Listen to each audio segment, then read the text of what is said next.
Saya mempersilakan kepada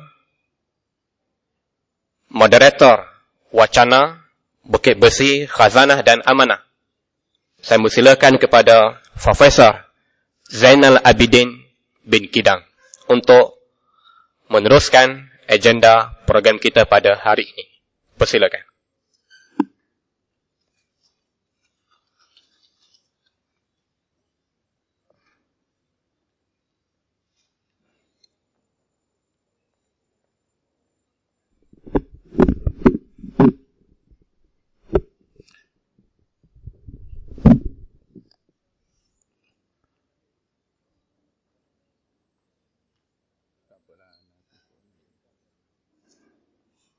Bismillahirrahmanirrahim.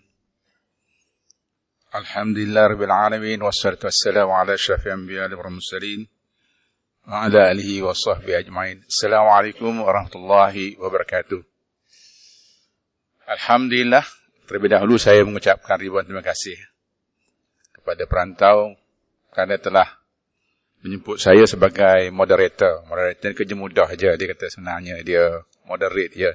Tak payah banyak bagi opinion benda. Jadi saya minta maaf lah, kata saya setengah Terengganu. Jadi sajak tadi saya faham setengah je sebenarnya. Sebab dia setengah Terengganu. Jadi itulah.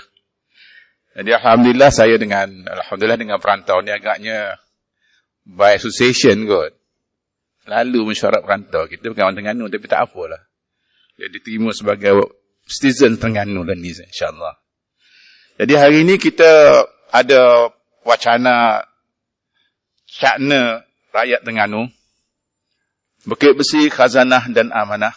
Alhamdulillah kita telah memaparkan, penganjur telah memaparkan panel-panel yang otoritatif, yang memang sebagai, kalau saya tidak mengikuti perkembangan Bukit Bersih, saya lihat penulisan-penulisan dan yang aktivis yang ada mengenai tentang persoalan dari segi Bukit Bersih ini memang ada dalam panel kita khususnya pada pagi ini dan juga di antara pengulas-pengulas yang telah dijemput. Alhamdulillah mereka-mereka ini adalah mereka-mereka yang otoritatif.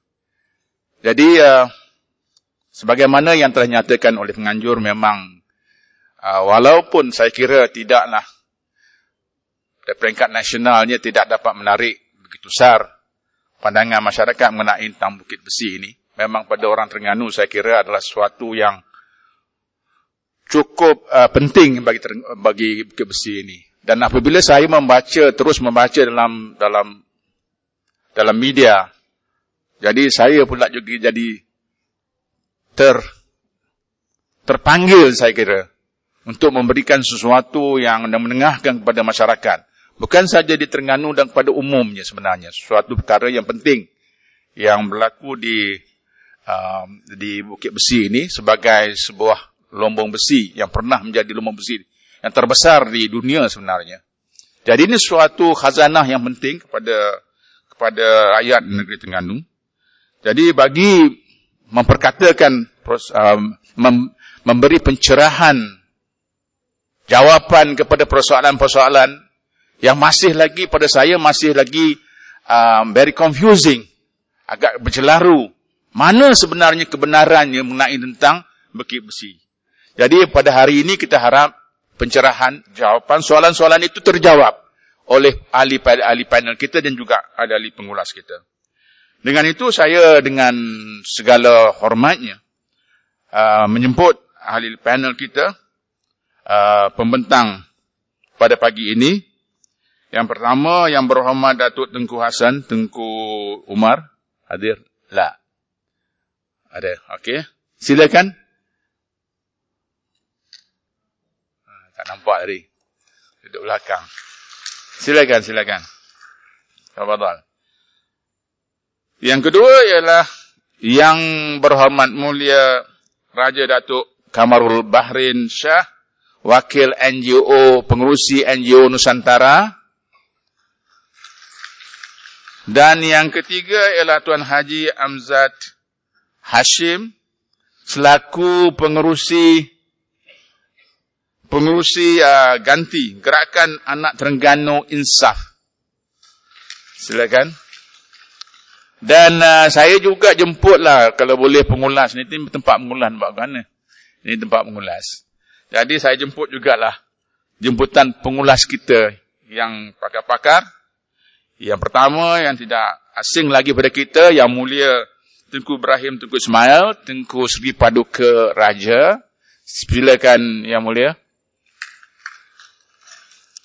Yang kedua ialah Yang Berhormat Ustaz Wan Hassan Muhammad Ramli, Ahli Parlimen Dungun.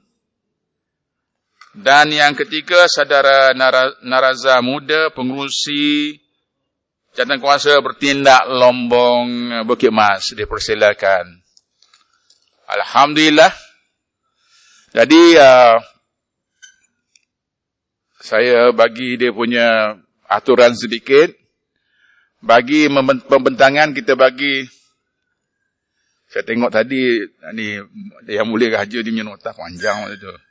Dia punya PowerPoint. Tapi memang cukup menarik. Saya tengok tu memang, Masya Allah, memang cukup menarik.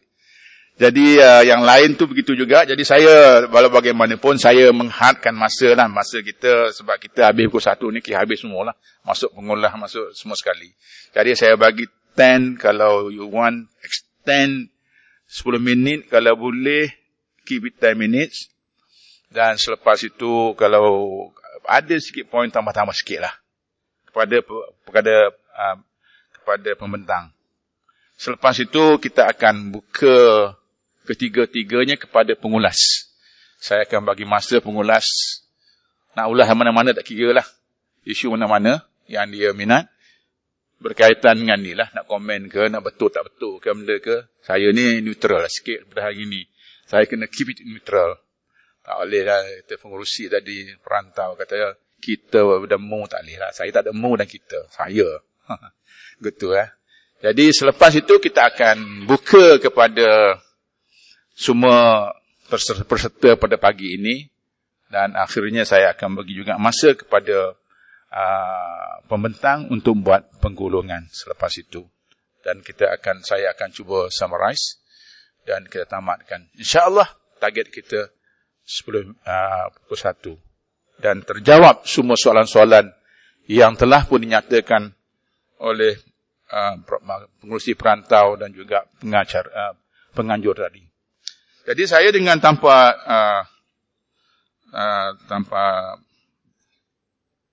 buang masa, saya kata, saya untuk membentang yang pertama, saya jemput Yang Berhormat Datuk Tunku Hassan dahulu sebagai mantan PTG, bukan Pusat Tahfiz Gemilang. Saya dipahamkan dalam beramal tulis Pusat Tahfiz Gemilang. Mana-mana mari Pusat Tahfiz Gemilang. Pejabat Tanah dan Galian, dia orang situ tak tahu. Jadi bekas pengarah Pusat Tanah dan Galian dan juga Adun Ladang. Dipersilakan Tengku. YB nak dekat sini. Saya dekat sini lah elok. Dipersilakan. Tafadhal.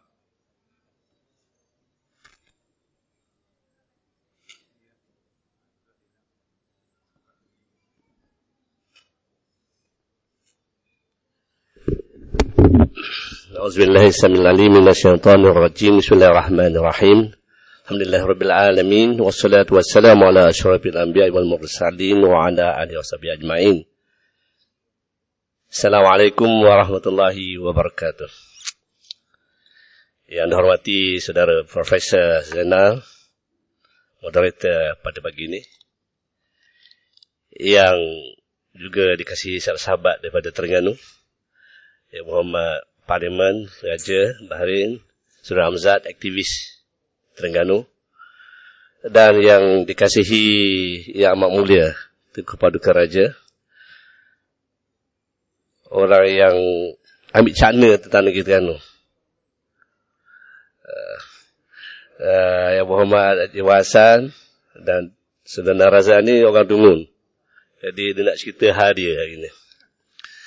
Dan yang saya sangat kasihi, saudara-saudara, saudari muslim-muslimat di perantauan dan yang hadir semua, alhamdulillah. Syukur kepada Allah SWT kita bersama hari ini. Saya di sini bukan untuk mewakili Menteri Besar. Sebab atas tu yang Muhammad Datuk Razif Abdul Rahman. Dia tak ada, jadi saya duduk situ. Dia bukan menteri besar tak. Dan saya juga mungkin tidak mewakili orang ladang ini. Bukan ada ladang. Hari ini sebab ladang tu tak ada biji besi. Ladang juga tak ada kelapa sawit. Tak ada getah. Dia ladang je. Mungkin saya lebih diperlukan sebagai bekas mantan pengarah Tanah dan Galian Terengganu. Dan juga pernah menjadi EDO di Kuala Berang. Jadi faham kot tadi cakap Kuala Berang tu faham jagau apa tu ya. Saya juga mungkin pernah naik kereta api ke Bukit Besi. Saat akhir awal tahun 70-an tu saya pergi ziarah pak saudara saya tu, dia driver rocker. Rocker ni lori besar buat biji. Dan pertama kali saya rasa butter benda, mentega, beli di supermarket sana. Beli sini bayar kat lain, tu supermarket. Masa tak ada lagi kapal lain. Okey. Jadi hari ini saya diminta supaya bercakap mengenai peraturan yang berkaitan dengan melombong ataupun mencari biji besi. Katakanlah saya ni nak dapat kawasan biji, nak buat mana? Apa saya kena buat? Pertamanya, saya kena minta dengan kerajaan. Minta kerajaan buat kertas kerja. Dan untuk makluman, saya nak cerita dulu masa PAS memerintah, ada yang orang minta kita lulus, kerana dibatalkan balik oleh kerajaan baru. Dan dia pergi ke mahkamah, pakai lawyer petun kita, menang. Dan melombong, tapi telah dikeluarkan lesen, permit, dibatalkan, kena batal itu dia dapat dekat 10 juta ringgit. Kerana kerugian dia. Jadi besar rupanya biji besi ni. Dakwah Malaysia satu pun dekat boleh 10 juta. Okey, itu dulu. Sekarang ni bila nak minta nak mana? Saya kata tadi si borang. Kemudian apa syarat-syarat kerajaan? Patutnya Menteri Besar kena cakap syarat kerajaan. Saya bukan orang kerajaan. Tapi biarlah saya cerita apa yang saya tahu saja. Itu pun patutnya saya duduk sini mengundah tiba-tiba dia suruh cerita ni. Tak apalah kita cerita setakat yang tahu. Kerajaan telah menetapkan bahawa yang nak minta ni kena, kalau syarikat kena seni yang berhak. Dan pihak kapital lebih kurang 100,000 je. Baru boleh minta. Minta biji besi ni bukan hanya di Bukit Besi. Tapi ada juga di Ulu Kumaman. Di Bandi, di Bangho, nama-nama tempat di situ.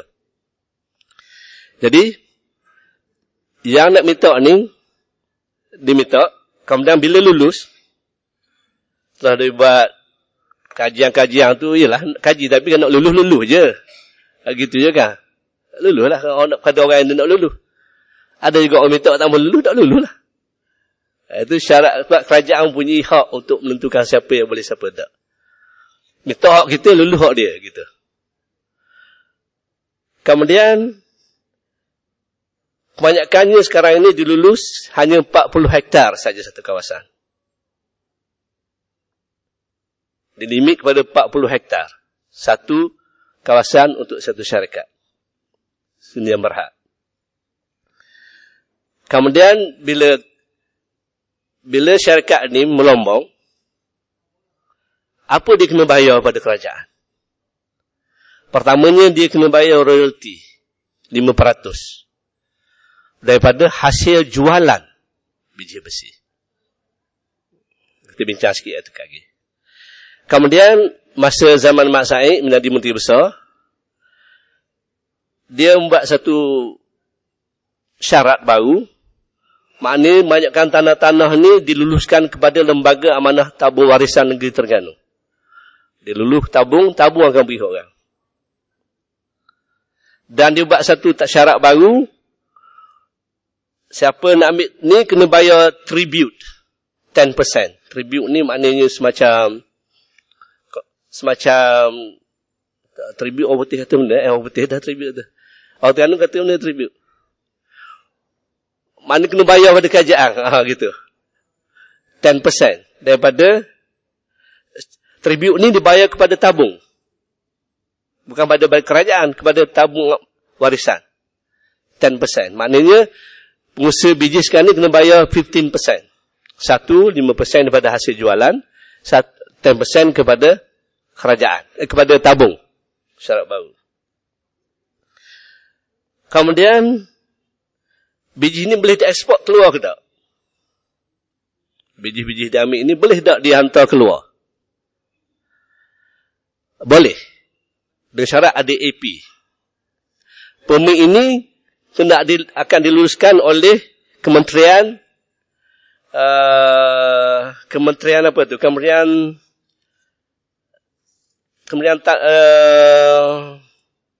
Tanah di sumber asli ya, sebab asli. Kementerian Sumber Asli. Yang melakukan IP adalah Kementerian Sumber Asli. Bukan kerajaan negeri. Okey. Kemudian biji-biji ini dia pula ada grade dia. Dia panggil FE62. Kenapa FE62 ni? Ada FE55. FE ni ferrum kok. Harga dia yang lagi tinggi, lagi mutu dia lagi tinggi.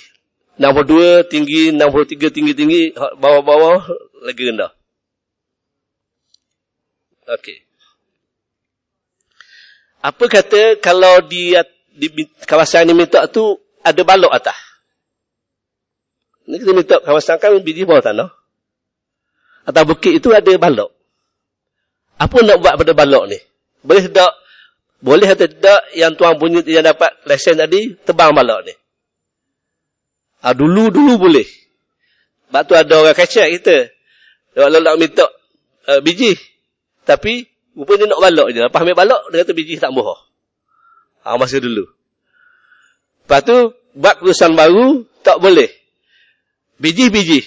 Balok ni, hak kerajaan. Kerajaan boleh beri siapa-siapa. Tak mesti A dapat biji, A dapat balok tak. Kemudian, dia terpulang kepada jabat hutan. Pula untuk bagi siapa dia. Ada yang pejabat hutan bagi kepada yang sudah punya konsesi balok tu, tiba-tiba dia ada biji bawah ni, mu ambil lesen keluar balok boleh beri. Apa yang berlaku baru ni di Bukit Besi ialah di mana ada balok ni kepunyaan kayu kayan, syarikat kayu kayan milik anak syarikat kerajaan negeri. Dia besar, tapi di bawahnya ada biji. Ada kerajaan bercadang untuk beri biji ni kepada syarikat-syarikat baru. Jadi, diberi arahan kepada KPK, kesatu apa ni kayu kayan ni, suruh tender kawasan untuk benarkan ambil balok. Jadi, dapat 5 kawasan pada 5 syarikat, Somel, dan semuanya kebetulannya pula, semua Cina Melaka. Melayu tak seorang boleh. Itu isu lain pula. Isu balok, itu isu lain pula. Ada cerita sikit-sikit cerita. Tapi maknanya, nak ambil biji, balok boleh dikeluarkan. Okey.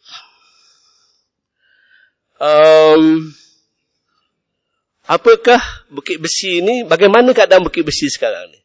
Saya dulu duduk lalu sama tu nostalgik tengok keadaan Bukit Besi tu, duduk fikir, kerajaan baru nak buat bandar baru pula orang Bukit Besi, ingat gitu. Nak kembalikan perombongan di situ supaya jadi bandar baru pula macam dulu. Duk mikir seorang gitu, duk bawa kereta menengung mikir. Tapi bila-bila tanya ada orang tu, tak rupanya ambil je biji itu, bagi ke lain. Jadi, kerajaan negeri buat keputusan baru pula, cuma mereka yang ada, yang lesen yang akan dikeluarkan kepada syarikat yang ada kilang biji besi. Dia nak mengilang. Di mana-mana tak apa, asal ada kilang, kita boleh lulus. Lalu diluluskan kepada perwaja, contohnya. Tapi perwaja tutup dah lah ni. Dah perwaja dah buat kerja banyak lagi. Lepas tu Eastern Steel, Semaman. Dan satu lagi pada Syarikat Korea, yang tidak beroperasi lagi. Ada 5 syarikat, saya tak ingat lah itu. Yang ini dikata diberi kepada syarikat-syarikat yang ada kilang di negeri Terengganu. Kalau tak ada kilang, tak bagi. Dalam keadaan tak bagi tu, banyak dah dibagi sebenarnya. Ada nama-nama yang saya dapat, yang sama ada dapat dulu atau kemudian. Misalnya di Bandi, tidak diberi kepada syarikat-syarikat ni, tapi diberi kepada syarikat milik individu. Ada 2-3 orang yang dapat. Dan ada syarikat-syarikat yang berkaitan, nak sebut nama pun takut tak betul, sebab kita dapat sumber ni, sumber bukan secara bertulis. Jadi, ada nama-nama yang dapat tu. Tapi agak sensitif pun nak sebut nama-nama ni. Kena dengar agak. No. Nak kita cover lah. Satu yang dapat rekod kita ialah Cahaya Ikhtiar. Nama dia Cahaya Ikhtiar. Satu lagi Wahabah dan Pastura. Bukan Mastura, sebab ada nama seorang Mastura. Dia ni bukan Mastura, Pastura. Wahabah. Wahabah ni dia bekas peniaga orang UMNO lah maknanya. Tapi dia bekas peniaga besi buruk. Lepas ada satu lagi TBM. Mana apa TBM tu cari sendiri.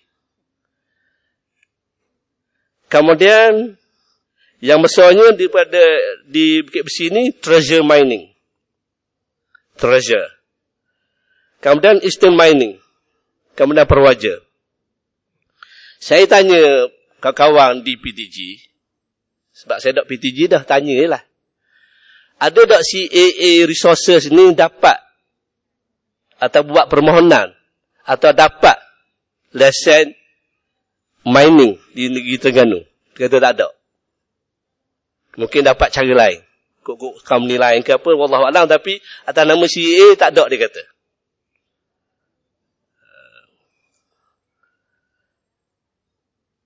Ada pula kata betul ke tak, wallahualam, Bukit Besi, maknum Bukit Besi tu bukan Bukit Besi di Terengganu. Yang sibuk tu. Dia cek ni Pang, dia kata Pang tak ada Bukit Besi, tapi mungkin ada di Kelantan nama Bukit Besi. Ya kedak tau. Habis dia khabar gitu saya. Orang PTG ni. Kemudian yang masih beroperasi. Sebab sekarang ni harga ni jatuh. Harga biji besi jatuh dah. FE62 harga dia sekarang USD RM62. USD $62. US dollar $62. Dulu lebih kurang 120, separuh jatuh. Kerana FE55 rendah lagi, harga dia lebih kurang RM45, 45 USD. Jadi tak ada orang nak tu. Jadi ada orang Terengganu yang sebenarnya yang dapat di Kelantan. Seorang tu bekas pegawai kerajaan Terengganu, dia dapat di Kelantan, dapat kerja lah ni sebab harga rendah dah. Kita cek di Terengganu pula, siapa lagi yang keluar biji sekarang ni? Yang masih aktif. Ada tidak pun, dia kata ada bawa 2 lori sehari. Dia daripada Bukit Besi. Treasure Mining. Dan satu lagi, di Bandi. Bandi ni di Kemaman. Ada keluar. Tapi kena sekat dah, sebab tak bayar tribute. Tak bayar royalty, tak bayar tribute. Kena sekat. Yang dapat di Kemaman tu bekas SO. Jabat tanah dulu. Seorang. Dan company dia lah. Kemudian, kita tanya lagi. Kalau kita ambil bukit besi, biji besi di Bukit Besi tu, kita nak pergi atur apa wajah contoh, Kemaman. Apa bayaran yang pewajah kena bayar? Kalau kita ambil batu, kalau kita ambil pasir, daripada satu lok, nak pindah ke lok lain, daripada Bukit Besi nak pergi ke Perwaja atau ke mana-mana, dia kena bayar fees. Satu fees dia panggil permit pengalihan batu. Batu batan. Termasuk pasir, batu, itu kena bayar. Ke pejabat tanah. Okey. Kemudian, kita ambil biji besi, nak pergi ke Kemaman. Kena bayar ke tak ke pejabat tanah?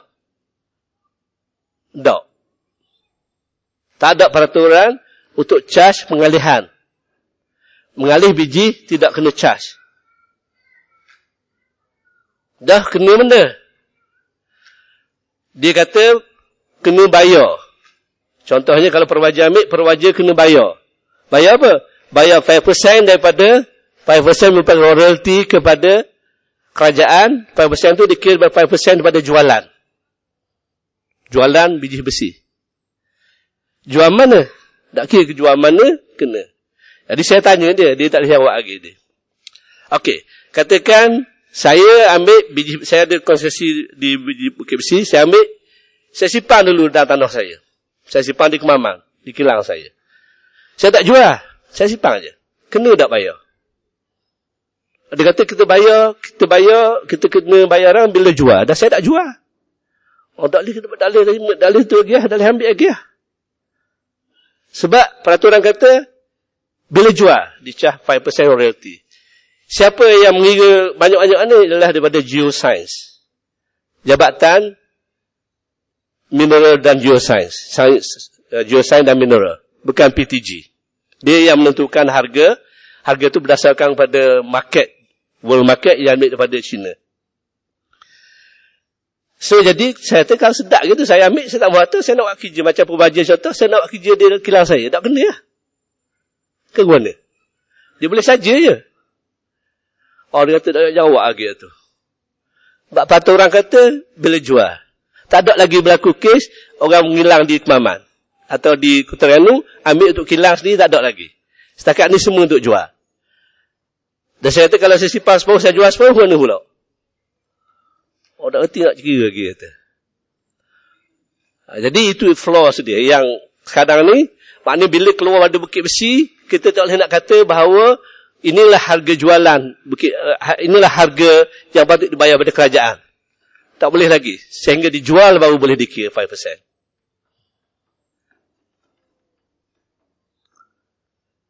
Dah kalau tak jual, itu soalan yang belum dijawab.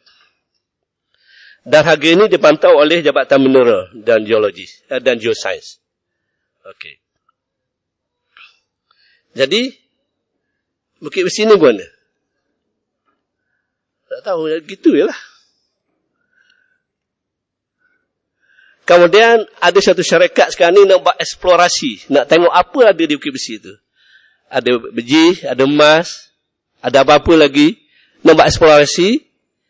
Dan syarikat ni, nama dia Jum Omega. Tapi dihentikan. Kerajaan hentikan sejak. Tak ditangguhkan. Tak beri permit untuk itu. Memula boleh, bagaimana tak boleh. Sebab, sesuatu sebab, wallahualam, tapi itu tak benar. Selain daripada Terengganu, ada juga Pahang. Pahang dan Kelantan juga mengeluarkan biji besi. Setelah syarikat di Kemamang ni, ada juga di antara daripada Pahang. Ada daripada Terengganu. Bila capur tu, banyak mana orang Terengganu, banyak mana orang Pahang. Nak determine macam mana? Berapa tang orang Terengganu, berapa tang daripada Pahang. Nak ambil banyak mana kalau jual nanti. Jadi untuk mengelak perkara ini berlaku, daripada menyusahkan keadaan untuk nak nilai berapa, sekarang ni, kerajaan mengarahkan PTG dan Pejabat Tanah suruh cek pengeluaran di site. Maknanya bila keluar dari Bukit Besi, cek lalu berapa. Dan ini diandaikan akan dijual semua. Kalau keluar 60 tan tu akan dijual. Jadi dia cek at site. Sebab tu ada setengah pegawai kuasa PTG ini jaga situ sampai 13 jam sehari duduk tunggu. Itu pun yang tunggu, yang tak tunggu tu banyak dah yang keluar tanpa sedar pun dia kata. Sebab keluar je.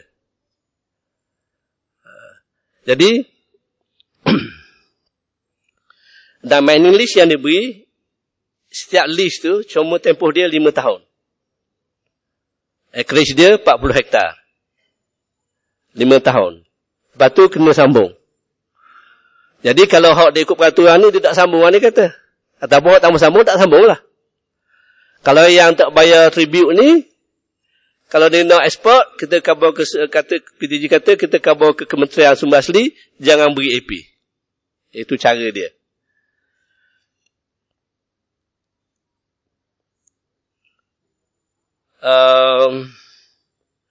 Jadi, kesimpulannya, Bukit Besi itu ada di Lombong, ada permit yang dikeluarkan, tapi yang masih beroperasi cuma satu saja lagi.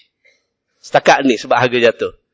Di Bukit Bandi ada banyak syarikat-syarikat kecil yang dapat, dan cuma satu saja yang buat keluar barang sekarang ni sebab harga turun. Sekarang ni mereka beralih kepada bukan biji besi, benda lain pula. Ada jumpa pula yang ada market. Dia kata tanah ni warna ni merah sikit atas, lepas tu pink. Pink sikit bawah tu. Dia salah sebut, dia kata bauxite, bukan bauxite kot, benda apa nama tak tahulah. Tapi dia kata hak tu pula orang duk cari dia buat keluar. Tanpa permit. Dia beralih situ. Jadi Bukit Besi, cuma Bukit Besi, ada padang golf, ada tasik, ada rumah lama tradisional, dan itulah Bukit Besi sekarang ini, berbanding dengan Bukit Besi tahun 70-an, 60-an dulu. Itu je boleh khabar hari ni. Sebab saya diminta supaya bercakap tentang peraturan, tak komen lah macam masyarakat tu sekarang, cuma menyebut fakta. Kalau rasa tak puas hati, tanya orang lain. Tak je berusi tak apa. Tapi itulah setakat yang saya boleh kutip sebenarnya daripada apa yang diberitahu kepada saya. Sebab saya bukan kerajaan dah. Saya bukan PTG dan tak dapat akses direct kepada rekod. Jadi saya bercakap ni atas dasar mantan. Dan bekas, sifat bekas ni, dia cuma minta belah ihsan bagi kawan, tolong khabar mana. Inilah yang saya dapat khabar. Dan kalau ada tak betul tu, saya minta maaf lah sebab ini maklumat yang sampai. Hak lain-lain tu, disuruh pada panel 2 orang lagi lah. Saya lebih dari 10 minit dah. Minta maaf banyak. Wallahualam. Assalamualaikum warahmatullahi wabarakatuh.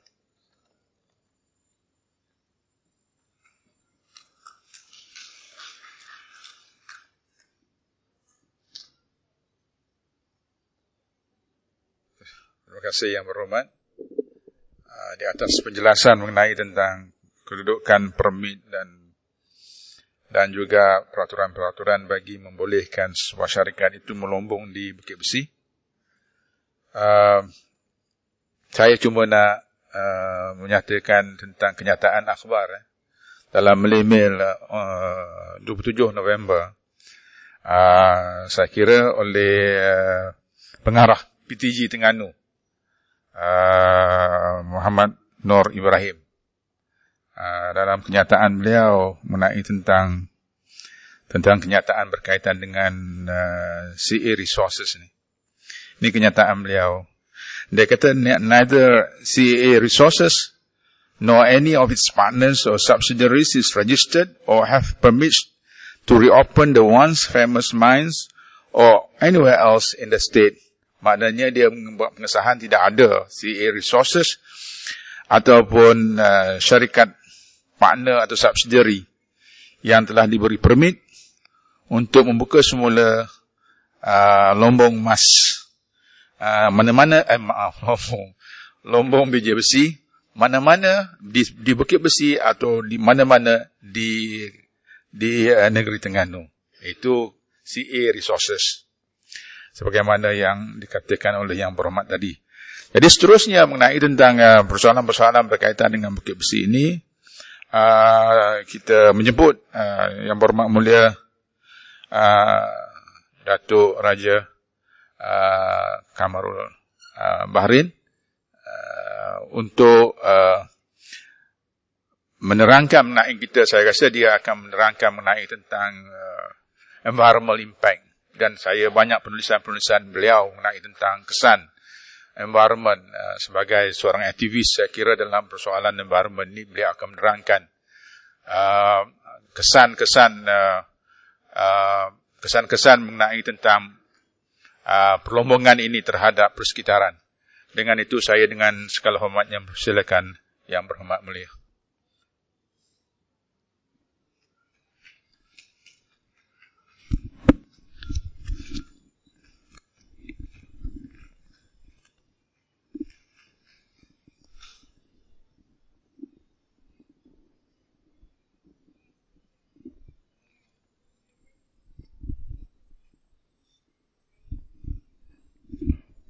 Assalamualaikum warahmatullahi ta'ala wabarakatuh. Alhamdulillahi rabbil alamin. Wassalatu wassalamu ala asyrafil anbiya'i wal mursalin sayyidina wa maulana Muhammadin wa ala alihi wa sahbihi ajma'in. Bismillahirrahmanirrahim. Yang dimurati moderator Profesor Zainal Abidin,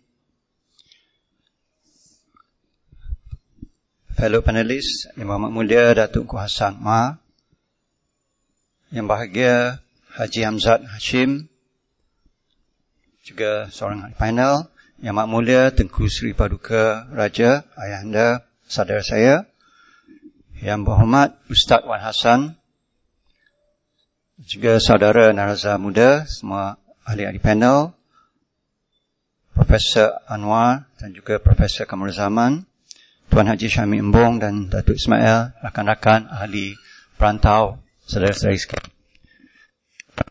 Saya cuba memberi sedikit penjelasan tentang isu Bukit Besi, ya. Dan sedikit pengenalan tentang saya mewakili NGO Nusantara, iaitu satu NGO yang khusus melihat tentang menyelamatkan alam dan warisan kita, ya. Ini saya rasa amat penting lah. Di dalam approach ini saya akan lebih lihat dari segi alam sekitar dan juga ekonomik implikasinya. Sebagai latar belakangnya kita tahu, ya, sumber bumi terawal Terengganu adalah besi dan pernah dikenal sebagai pemata bumi yang perlu dipeliharai sebagai khazanah kita. Jadi isu yang kita nak bincang ini adalah khazanah dan juga amanah yang dipikul oleh masyarakat hari ini dan akan datang. Dan latar belakangnya sebelum, ya, perang, Jepun telah menguasai kawasan itu, dan lepas itu Britain dan syarikat Amerika dan juga tahun 70-an telah ditutup, dan kerajaan Terengganu telah gazet kawasan Lombong pada tahun berikutnya. Okay. Dan sebagai latar belakang ekonomi dan juga politik, sebelum perang, Amerika, Britain, Jepun dan juga negeri Jerman merupakan kuasa dunia, dan selepas perang, Amerika, Rusia dan China telah muncul sebagai kuasa dunia yang terbaru. Ini ada implikasinya dari segi perebutan sumber alam di seluruh dunia ini. Dari segi, saya taruh pada slide ini, dari segi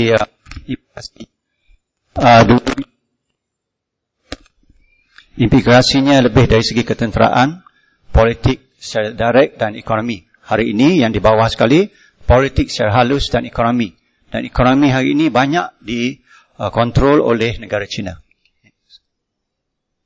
Peta ini menunjukkan bagaimana, ya, China telah memilih kemaman sebagai satu tapak, ya, strategik untuk menggerakkan sumber yang dikehendakinya daripada Australia dan Brazil. Sebenarnya apakah, ya, sebab utama China memilih Dungun dan pelabuhan Kemaman untuk menggerakkan usaha besi ini? Sebenarnya sumber utama jangka masa panjang mereka bukanlah hanya biji besi dari Bukit Besi, tetapi targetnya adalah daripada Australia dan Brazil. Kita mesti faham jangka masa panjangnya, kerana kalau dibandingkan, ya, sumber besi yang paling banyak datangnya pada Australia dan Brazil. Dan kalau Australia dan Brazil telah meletakkan begitu ketat, ya, syarat-syarat untuk proses besi ini dengan saiznya, kalau kita tengok yang kita buat saiznya, hak kata cotek Australia ni, ya, hak ini saiz Malaysia kalau dibandingkan Australia, ni saiz Malaysia kalau dibandingkan negara China. Negara yang begitu besar telah meletakkan syarat begitu ketat kerana takut pencemaran alam yang berlaku daripada kilang besi ini, dan Malaysia begitu kecil. Adakah kita mempunyai kawalan yang cukup dan memuaskan untuk mengawal segala pencemaran alam? Dan dari segi strateginya, ya, dia tengah tengok besi yang dibawa daripada Brazil, dibawa ke Kemaman, diproses di Teluk Kelong dan dibawa balik ke China. Sama juga daripada Australia dan dibawa ke Teluk Kalong melalui Eastern Steel, kilang yang sudah dibina, dan dibawa ke China. Australia dan Brazil tidak membenarkan besi-besi ini diproses. Cara pembuatan negara China kerana banyak pencemaran alam sekitar. Jadi dia kata nak ambil besi, ambillah, angkut, buat main lain, proses tempat lain. Dan China telah memilih Malaysia.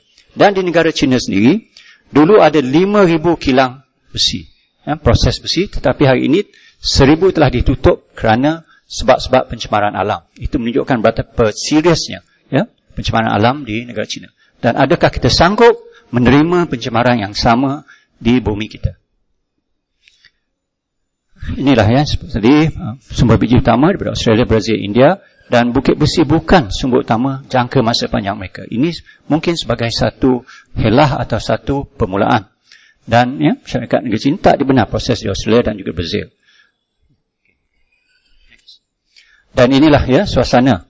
Kalau kita pergi ke negara China, di Guangzhou utamanya, siang hari pun begini, malam pun begini. Kalau tengok ada matahari pun, malam dan siang tidak banyak bezanya. Begini teruknya pencemaran alam di negara China. Dan inilah sebabnya negara China sekarang ini terpaksa menempatkan kilang-kilang mereka di luar negara mereka dan perlu mencari kerajaan yang sanggup menerima kilang-kilang ini. Dan kita perlulah prihatin dan cerdik dari segi memilih pelaburan yang sepatutnya. Sebenarnya isu biji besi atau kilang proses besi di Teluk Kalong oleh Eastern Steel telah kita dedahkan di Parlimen seawal April tahun 2014 di Parlimen. Di sini Puan Fauziah daripada Kuantan dan saya telah membuat satu sidang akhbar di Parlimen menyedarkan bahawasanya banyak implikasi yang belum dikaji sedalam-dalamnya oleh kerajaan. Bagaimana besi ini akan dibawa dari bukit besi dan luar negara, diproses di Teluk Kalong, di Eastern Steel, dan adakah kerajaan kita bersedia menghadapi semua isu-isu pencemaran alam. Dan ini adalah suasana di salah satu daripada lombong di bukit besi. Kita lihat kerajaan kata salah satu daripada advantage-nya adalah pelaburan yang tinggi kalau kita benarkan proses besi dilakukan di Terengganu. Tetapi daripada peringkat awal pun, masa melombong pun, mesin-mesin ini jentera berat boleh dikatakan 90% daripada negara China dan amat sedikit yang dapat dibeli di Malaysia. Ini prosesnya lah. Dan kita dapat lihat, ini belum musim hujan lagi. Air ini adalah air untuk membasuh bersih dan sebagainya, untuk memproses sebelum dibawa ke kilang-kilang untuk dibuat proses membakar dan selanjutnya. Inilah mesin-mesin ini dibawa daripada negara China. Jadi dari segi pelaburan, apakah sebenarnya yang dapat kita beli atau mereka beli daripada Malaysia atau Terengganu khususnya? Jawapannya amat sedikit. Yang nyatanya banyak pencemaran alam yang berlaku apabila lombong biji ini dibasuh, diproses sebagainya. Ini belum lagi dimulakan di kilang besi di Teluk Kalong. Inilah isu yang saya nak highlight di sini, kerana hari ini kita bukan menghadapi masalah perlombongan di bukit besi saja, tetapi proses yang lebih besar. Ini kita baru tengok di lombong bukit besi. Jadi kita tengok proses weathering proses atau proses ekosistem alam sekitar, di mana apabila hujan turun, dia membawa air yang banyak turun ke turun bukit, membasahi bumi dan bawa ke sungai dan ke laut. Ini adalah proses cycle. Dan di mana apa-apa pencemaran di pendalaman seperti bukit besi dibawa ke sungai, tasik dan terus ke laut. Di mana kita telah lihat pada akhir tahun lepas, banjir besar yang telah berlaku di Kelantan dan sebagainya adalah satu petanda bahawasanya fenomena ini akan berterusan dan bukit besi tidak dikecualikan daripada fenomena ini dalam masa yang terdekat. Jadi untuk memahami sedikit lagi, ini merupakan scientific explanation atau cycle carbon. Ini merupakan proses yang paling rendah, di mana proses biasa karbon atau CO2 dilepaskan ke udara melalui fotosintesis dan sebagainya. Ini merupakan pencemaran yang amat lambat dan boleh dikatakan selamat. Kedua adalah proses nitrogen cycle, iaitu apabila nitrogen dilepaskan dalam udara dan sebagainya dan masuk dalam ekosistem. Ini juga merupakan satu proses pencemaran yang boleh dikatakan di bawah kawalan dan tidak membahaya. Dan ketiga, ini adalah proses yang boleh membawa bahaya kepada alam sekitar apabila fosfat atau organik compound yang terdapat di dalam batu-bata bukit dan sebagainya diusik atau disturb apabila kita start mengorek lubang, bukit dan tanah. Seumpamanya fosfat, satu kimia, dilepaskan di dalam ekosistem kita, ke dalam sungai, tasik dan laut dan masuk dalam sistem pemakanan kita. Ini adalah proses pencemaran yang akan berterusan, yang tidak dapat dikawal.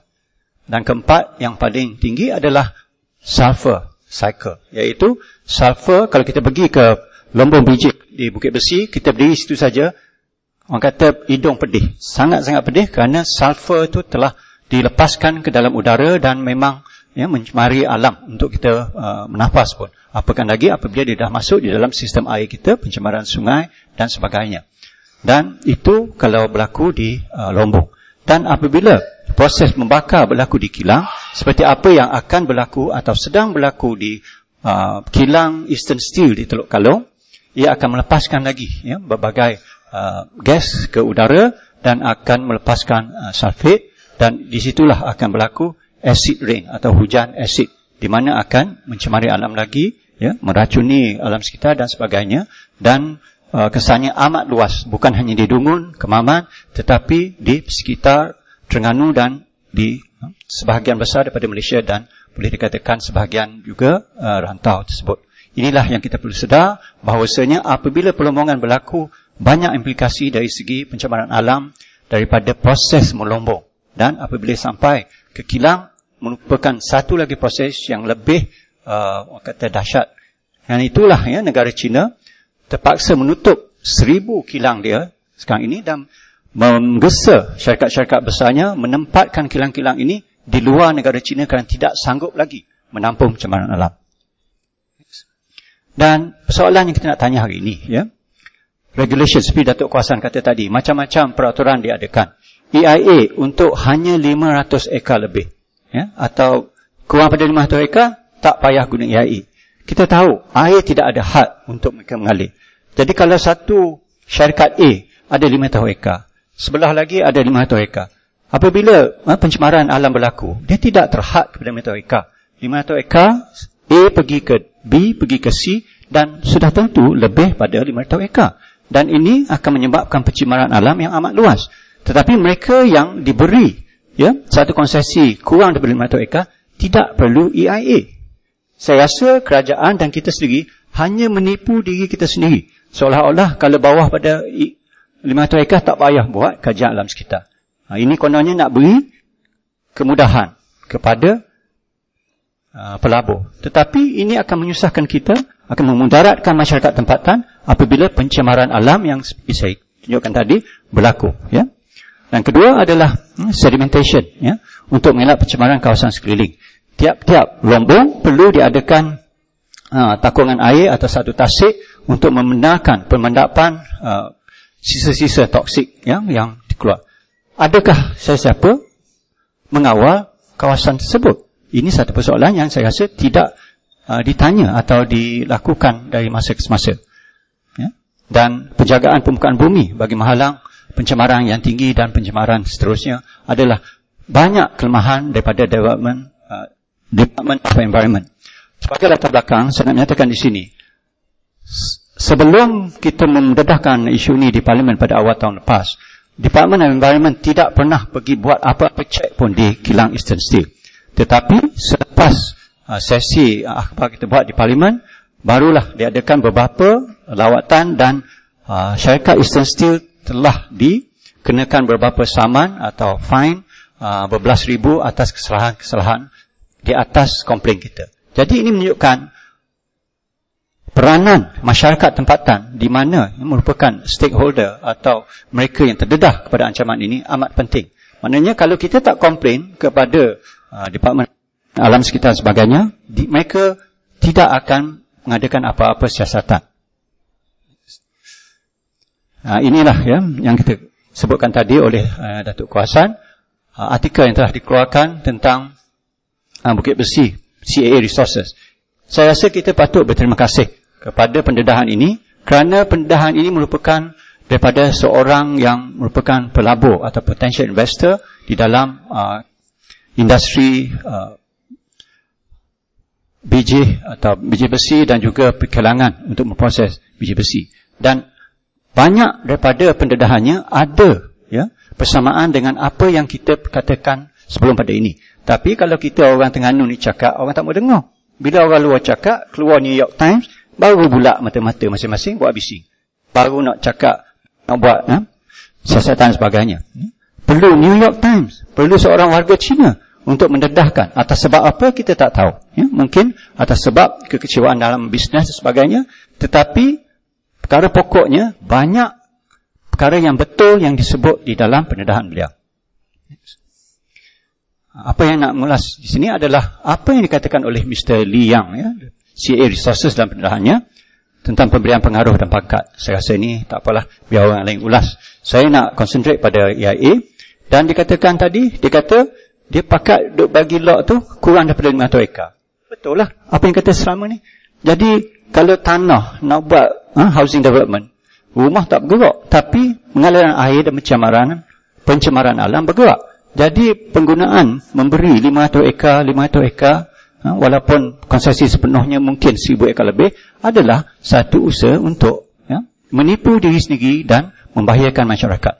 Dan pembajaan kos binaan, kos perombangan, instansi saja kita tengok kilang dia buat 90% daripada pekerjanya dari negara China. Perkara ini bukan luar biasa kerana di Afrika dan juga di Amerika Selatan memang merupakan caranya. Ini bawa pekerjanya dari negara China untuk menjimat perbelanjaan. Dan sebahagian besar daripada pekerja ni, kalau di Afrika merupakan banduan. Hak di Terengganu ni, orang Kemamang kata, pekerja-pekerja hak mari Kemamang hujung minggu pun cakap pelik dan perangai pun luar biasa lah. Jadi itulah cara Mr. Lee Yang mengaku untuk menjimatkan perbelanjaan. Dan di manakah peluang pekerjaan pada orang tempatan? Pekerja dari negara China, Myanmar, Vietnam yang hantar pulang, dia pula mengaku 95% gaji mereka dibawa pulang. Jadi mana kita dapat keuntungan? Gaji yang dibayar dibawa balik ke negara mereka. Dan dia kata molek dah buat kerja di Kemaman kerana Kemaman ni kira tidak ada nightlife, tidak ada entertainment dan sebagainya. Mereka boleh menjimatkan dan bawa pulang begitu banyak wang. Dan dari segi pembayaran gaji, ini saya dapat maklumat ini daripada pekerja yang pernah dan ada yang sedang bekerja di Eastern Steel. Gaji jurutera dan teknikal Malaysia, ini kira peringkat biasalah.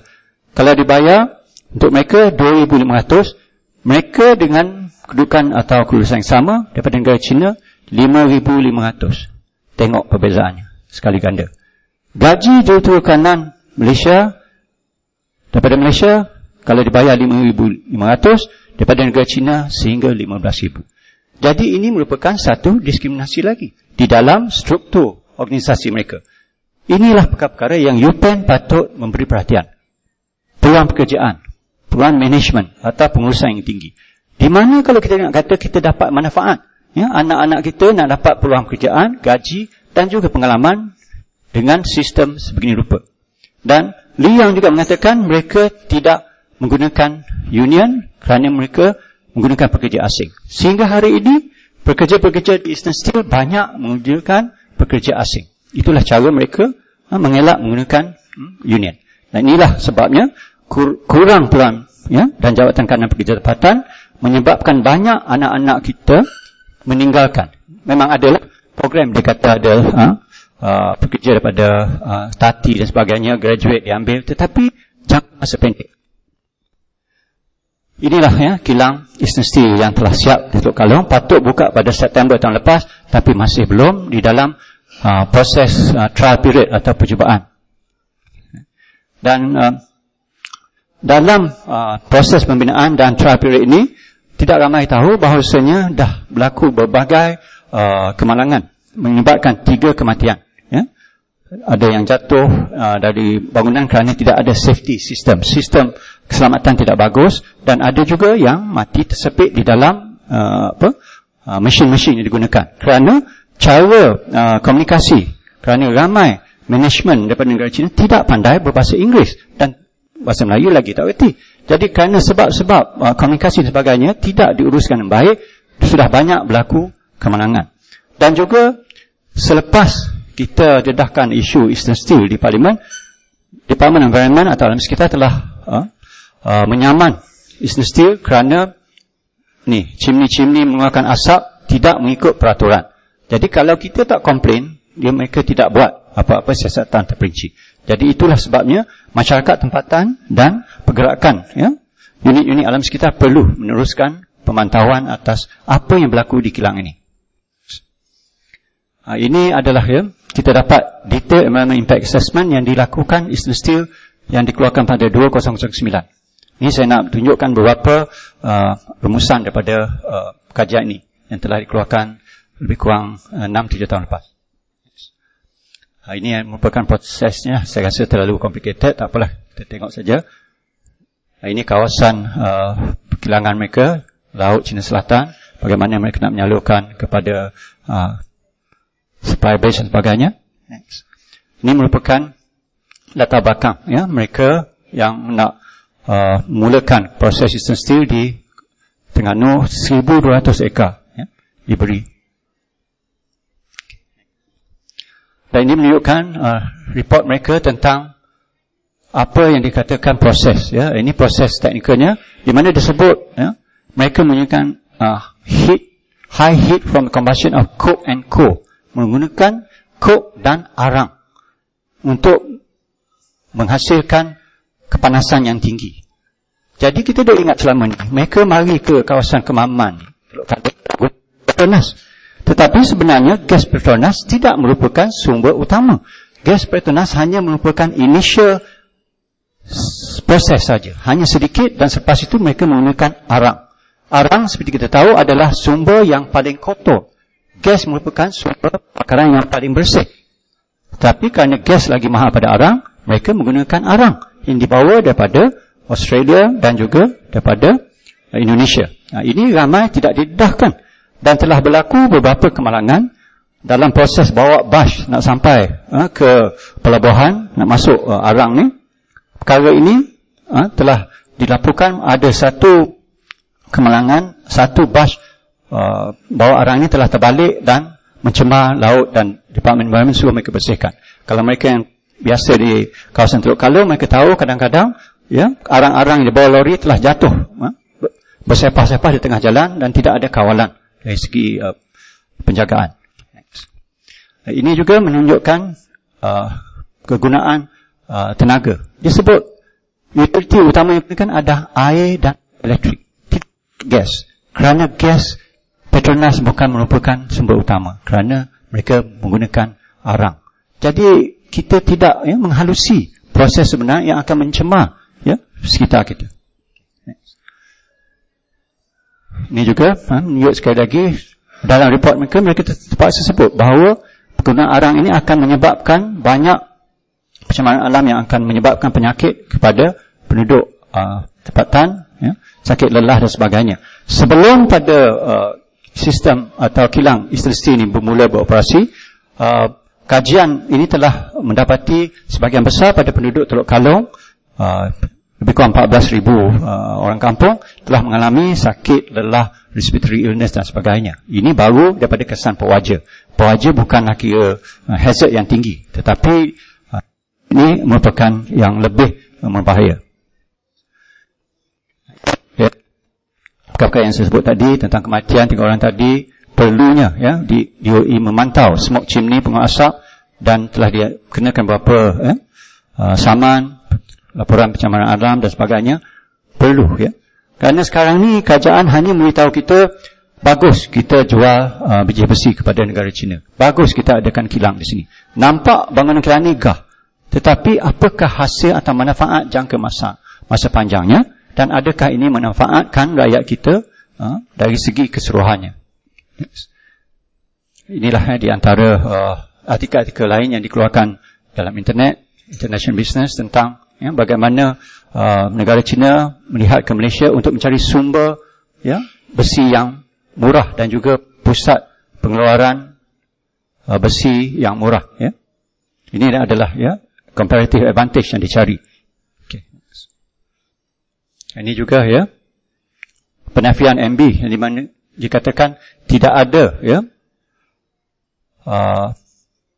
kelulusan dibagi pada CA Resources. Tetapi sebenarnya apabila kita selidik, CA Resources menyatakan mereka membeli kepentingan di dalam syarikat dipanggil Red Sun, ya, senyap berhad yang dipunyai oleh rakyat tempatan Malaysia, di mana CA Resources menggunakan syarikat mereka sendiri dipanggil Capture Bukit Besi, di mana mereka telah mendapat kepentingan di dalam satu konsesi di satu lombong besi di kawasan Bukit Besi. Ini adalah secara indirect. Jadi jawapan Menteri Besar mungkin betul dari segi teknikalnya, CA Resources tidak ada kepentingan, tetapi anak syarikat atau pemegang saham CA Resources di bawah syarikat lain yang dikatakan Capture Bukit Besi yang dipunyai oleh Li Yang dan direktur-direkturnya ada mempunyai kepentingan.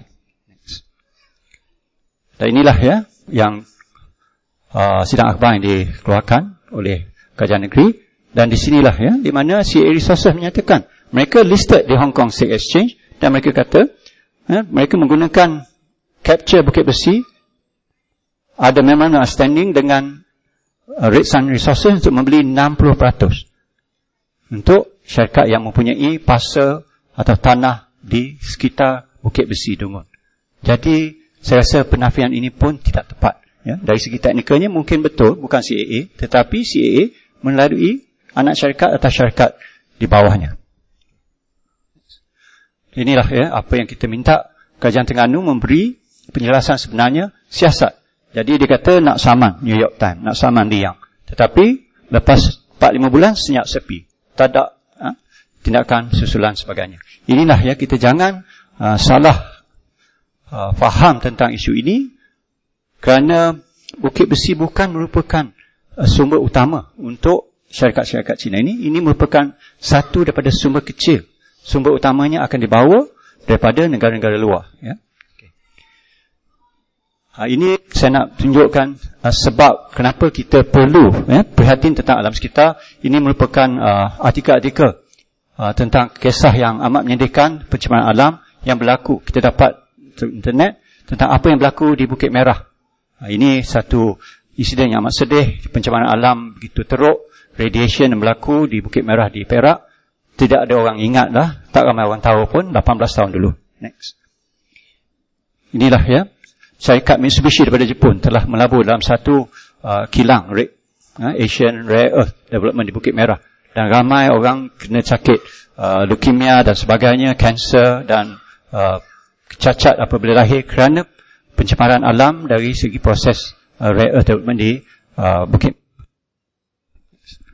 Inilah di antara mereka yang telah timbul masalah keluarga, anak-anak yang lahir tidak sempurna, cacat dan sebagainya, dan tidak ada compensation atau apa-apa ganti rugi yang diberi yang boleh mengembalikan kesihatan anak-anak mereka dan juga kematian dalam keluarga. Tapi isu ini tidak digembar-gemburkan di dalam media tempatan kerana melibatkan syarikat gergasi Mitsubishi. Kita selalu, apabila satu syarikat besar daripada negara luar melabur, kita membuat satu andaian mereka ini bertanggungjawab. Tapi sebenarnya tidak semestinya. Kewangan mengatasi segala-galanya. Keuntungan. Next. Inilah yang berlaku Next. Kecacatan dan mereka terpaksalah menjaga anak-anak mereka sehingga hari ini. Tetapi Mitsubishi masih lagi Mitsubishi quietly cleans up its former refinery. Dibuat secara diam-diam. Kenapa tidak dihebohkan? Supaya kita tahu projek-projek seperti ini yang melibatkan pencemaran alam mesti didedahkan pada masyarakat untuk tahu risikonya. Dan satu lagi yang melibatkan Terengganu, ramai kita dah lupa. Kita ingat tak Thioxide? Lebih kurang 20 tahun lepas, Thioxide ada satu kontroversi besar. Kita membangkang Thioxide dibina di Kemaman kerana Thioxide telah ditutup di banyak negara Eropah dan di Australia sendiri, tempat asalnya, atas sebab-sebab bahaya dan pencemaran alam. Tetapi kita dengan senangnya meneruskan pembukaan kilang Thioxide dengan ada pula bebas daripada cukai tempoh tax holiday 20 tahun. Dahlah dimencemarkan alam kita, tetapi 20 tahun tax holiday. Ini artikel-artikel yang kita dapat melalui Google, internet sebagainya. Next. Inilah PR yang dibuat oleh Thioxide tentang kilangnya di Terengganu. Tapi siapakah yang memantau kebersihan keluaran daripada Thioxide, keluaran air, sisa-sisanya dan sebagainya? Saya rasa tidak ada orang bercakap tentang isu ni hari ini. Inilah kilang dioksida yang lebih awal di Burnie, Australia. Ini kilangnya, ini lautnya, tengok color. Syarikat ni terpaksa tutup kilang mereka di Australia atas pembantahan penduduk Australia. Dan Australia ni kalau pergi ke Tasmania ni kira paling hulu lah. Ya, tak ada orang nak pergi duduk di Tasmania. Kalau kita pergi ke Australia tu, Australia ni kira tempat yang paling orang kata jauh lah pada orang. Tetapi bagaimanapun telah berlaku banyak protes dan kerajaan Australia terpaksa menutup kilang dioksida di Australia. Dia sama juga, lebih kurang sama dengan proses pembuatan di Terengganu. Dan kalau Australia telah menolak, kenapa kita tidak memerhati apakah masalah di situ? Bukan hanya di Australia, ini satu jurnal sains menunjukkan dioksida telah terlibat, dioksida group terlibat di Ireland, Spain, Mexico, pollution. Macam-macam laporan. Ini telah dikeluarkan sejak 1980-an. Tetapi kita menerima dioksida dengan tidak mengadakan sekatan yang sebenarnya. Sehingga hari ini dioksida masih berfungsi dan kita tidak tahu atau tidak sedar apa yang berlaku di dalam kilang mereka. Okay, inilah jurnal daripada Britain sebut tentang dioksida berlaku di Britain tanpa pengawasan dan ditutup juga. Ini tahun 80-an. Next. Broken Promises, Department Environment. Jadi Jabatan Alam Sekitar pun orang England pun tak percaya. Jadi Jabatan Alam Sekitar kita pun kita kena desok. Kita bukan apa-apa soalan, tidak ada apa cek yang akan dilakukan. Hari ini kilang Pewaja ni yang berhormat Hanafiah telah menedahkan tentang Pewaja akan ditutup, 1,500 orang pekerja diberhentikan. Baik, tutup, hilang peluang pekerjaan untuk 1,500 orang. Adakah itu saja masalahnya? Kita tak tahu. Sebenarnya Pewaja ni dia merupakan satu proses untuk memproses besi dengan ada sebut abuk besi yang dikategorikan sebagai hazardous waste atau kategori schedule waste. Dan schedule waste ini terdapat di sekitar kawasan Pewaja Steel dengan keadaan timbunan kawasan terbuka yang dibawa angin, yang ditiup di mana-mana. Ini merupakan satu bahaya. Sehingga hari ini tidak ada orang menyoalkan kenapa Pewaja tidak menutup kawasan disebutkan iron dust atau debu besi sisa yang dikategorikan bawah scientific code-nya schedule waste atau hazardous waste. Maknanya sisa yang berbahaya. Ini adalah kesan alam sekitar. Dan akhir-akhirnya Pewaja tidak membawa apa keuntungan pada orang Terengganu sebenarnya. Tinggallah satu kilang, rangkanya dan juga sisa-sisanya. Dan apakah sebenarnya Pewaja memberi kepada Terengganu dalam segi jangka masa panjang. Ini bukan buku yang telah dikeluarkan tentang akan berakhir di seluruh dunia, dan kita perlulah tengok cara rebut sumber-sumber asli bumi ini. Next. Ini merupakan satu lagi buku tentang crude world atau berakhirnya sumber-sumber minyak di seluruh dunia, di mana kuasa besar akan berebut untuk mendapat sumber-sumber asli bumi. Di mana di Afrika syarikat-syarikat minyak telah mencemar alam di Afrika, di Niger Delta, tasiknya minyak dan juga lombong-lombong yang berlaku yang dibina di sana tidak ada pengawasan yang sebaiknya. Kerana orang di Afrika, di Amerika Selatan sebagainya tidak mendapat pendedahan yang sebaiknya tentang penjagaan alam sekitar. Next. Inilah di antara gambarnya menunjukkan tu tasik belakangnya, penuh dengan minyak. Dan ini merupakan perompakan hasil bumi di Afrika dan Amerika Selatan, di mana hasil bumi dibawa yang ditinggalkan pencemaran alam. Adakah kita redha akan membenarkan Bukit Besi, Teluk Kalung sebagainya mengalami nasib yang sama? Kerana nampaknya kita senang untuk melulus tetapi tidak prihatin untuk memantau atau mengawasi operasi-operasi syarikat gergasi ini. Next. Inilah apa yang kita kata hari ini, kita nak menjaga alam sekitar kita turtles juga merupakan penyu merupakan salah satu daripada warisan kita juga, tapi hari ini merupakan spesies yang dalam bahaya untuk pupus, dan ini juga sebahagian besarnya disebabkan oleh pencemaran alam sekitar, di mana kita masih belum mengatasi masalah sebenarnya. Dan inilah ya, kita tengok perbezaan pantai Terengganu yang bersih, putih dan sebagainya. Inilah apa yang telah berlaku di Australia. Adakah kita akan mengalami nasib yang sama kalau proses penghilangan dan sebagainya tidak terkawal?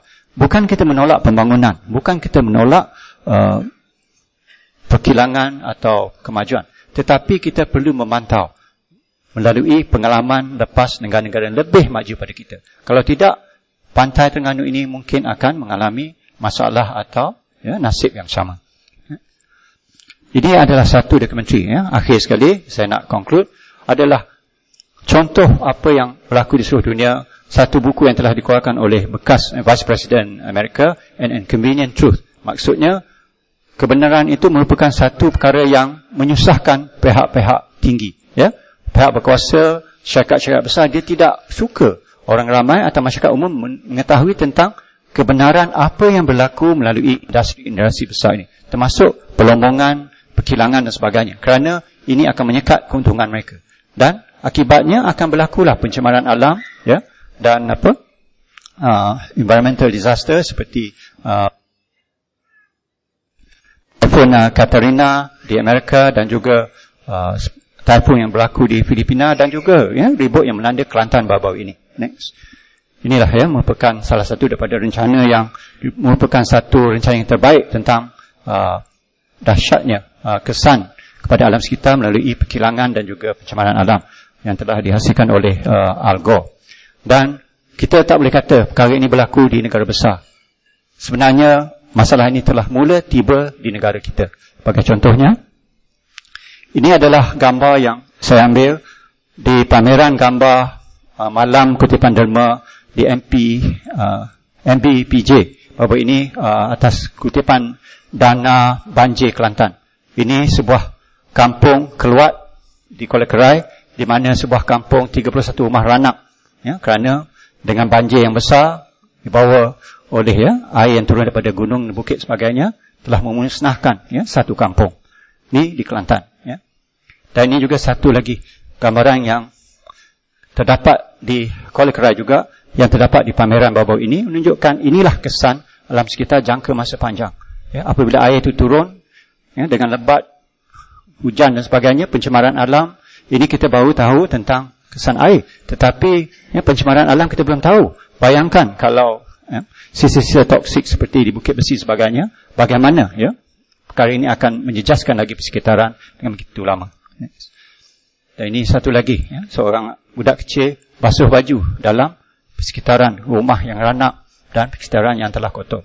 Dan akhir sekali gambar ini menunjukkan amat bermakna gambar ini, kerana seorang ayah menghantar anaknya ke sekolah walaupun tidak ada uniform, walaupun susah, walaupun kemusnahan di sekelilingnya, tetapi menunjukkan betapa pentingnya education atau pendidikan untuk masa depan anak-anak mereka, untuk keluar daripada kemiskinan, hidup di luar bandar kawasan seperti ini, dan juga mungkin untuk anak-anak mereka memahami pentingnya menjaga alam sekitar, tentang menjaga environment, dan seterusnya untuk memberi kesedaran terutamanya pada orang-orang Melayu kita.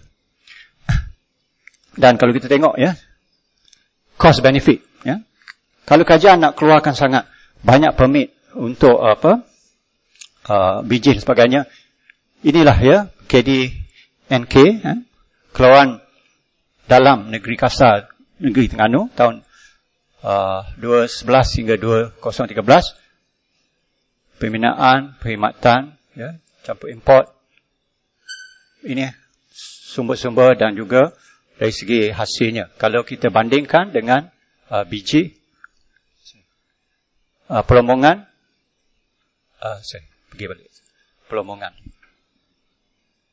pelombongan kuari dan sebagainya tidak seberapa. 16 juta, 19 juta, 20 juta. Hak lain lagi tinggi. Jadi kalau kita tengok imbuh tak, kita keluarkan permit-permit ini dengan hasil yang begitu rendah berbanding dengan industri lain, pembinaan, pertanian dan sebagainya. Dan Dahlah itu, kita terpaksa menanggung kesan pencemaran alam yang kerajaan mesti membersihkan kawasan ini. Kerana syarikat gergasi ini, apabila mereka sudah mengeluarkan hasil, amat susah untuk mendapatkan mereka kembali ke Malaysia atau ke tempat asalnya untuk membersihkan alam sekitar sebagai sumbangan membersihkan dalam keadaan semula jadi. Akhirnya, next. Inilah soalan yang kita patut jawab. Bukit Besi dan alam sekitar adalah khazanah yang tidak ternilai harganya. Berbanding minyak dan gas yang mengimpun pembangunan Terengganu, biji besi merupakan penyumbang yang lebih kecil kepada pendapatan negeri. Jadi, kita perlulah berhati-hati. Kita nak keluarkan lesen, tapi janganlah sehinggakan mencemarkan alam yang menyebabkan kita menghadapi kerugian jangka masa panjang yang begitu dahsyat. Kerana orang kata tak imbuh. Kerana ini tidak akan merupakan satu sustainable development atau satu industri yang boleh bertahan. Negara putih pun dia kata mereka hanya memajukan sustainable industri. Industri yang boleh bertahan sehingga bila-bila pun. Tetapi biji besi ni habis. Kita tinggal dengan sisa-sisanya dan racun-racun yang tinggal dalam alam sekitar. Dan amanah kita adalah untuk menjaga sumber kekayaan bumi Terengganu untuk sebaik-baik manfaat rakyat sambil memelihara alam sekitar dan kesihatan orang ramai. Kita tahu hari ini penyakit kanser banyak dialami oleh masyarakat dan pencemaran alam adalah salah satu daripada sumbernya. Dan amanah yang dipikul hendaklah mengamai cost versus benefit, iaitu macam kita tengok tadi, hasil daripada keluar lesen biji dan sebagainya tidak seberapa. Dan kalau kita tengok jangka masa panjang masalah kita hadapi akan jauh mencengkam masyarakat tempatan sehingga bila-bilanya. Dan itulah akhirnya kita akhiri dengan gambar yang membandingkan keadaan yang dialami di Australia dan keadaan yang kita masih ada di Terengganu. Kita mestilah melakukan segala-galanya untuk memelihara keadaan yang pristine atau semula jadi ini supaya tidak mengulangi orang kata kesalahan atau kesilapan negara-negara maju yang telah melalui proses yang begitu getir dan boleh dikatakan memeritkan rakyat dan juga kerajaan mereka. Itulah kita perlu